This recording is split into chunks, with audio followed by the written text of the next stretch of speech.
નમસ્કાર મિત્રો, સ્વાગત છે તમારું ખેડૂત સમાચાર ચેનલમાં।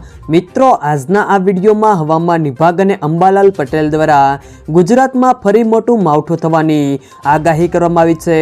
તો ક્યારે અને ક્યાં ક્યાં માવઠું પડશે તે તમામ માહિતી વિશે આ વિડીયોમાં વાત કરીશું। તો વિડીયોને છેલ્લે સુધી જોતા રહેજો।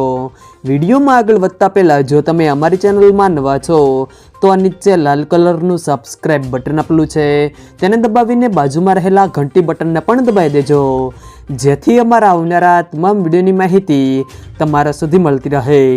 તો ચાલો શરૂ કરીએ આજનો આ વિડીયો।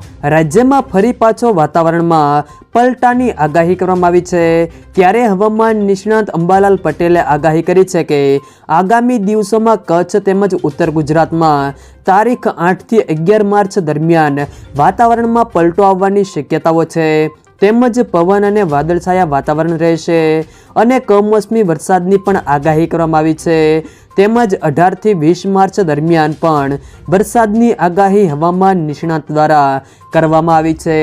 માર્ચ મહિનો શરૂ થતાની સાથે જ રાજ્યમાં અનેક જગ્યાએ વરસાદી માહોલ છવાયો હતો, જેમાં સૌરાષ્ટ્ર, ઉત્તર ગુજરાત સહિતના વિસ્તારોમાં વરસાદ પડતા ખેતરમાં ઊભો પાક નિષ્ફળ જવાની ભીતિ સેવી રહ્યા હતા, તો અમુક જગ્યાએ બરફના કરા પણ પડ્યા હતા। તો જીરું, એરંડા સહિતના પાકમાં ભારે નુકસાનીની શક્યતા ખેડૂતો સેવી રહ્યા છે। 11 માર્ચ સુધી જે આગાહી કરવામાં આવી છે તેમાં હવામાન સૂકું રહેવાની શક્યતાઓ વ્યક્ત કરવામાં આવી છે। જો મિત્રો વિડીયો પસંદ આવ્યો હોય તો વિડીયોને લાઈક કરો, તમારા મિત્રો સાથે શેર કરો, અને જો તમે અમારી ચેનલમાં નવા હો તો ચેનલને સબસ્ક્રાઈબ જરૂર કરજો, જેથી અમારા આવનારા તમામ વિડીયોની માહિતી તમારા સુધી મળતી રહે।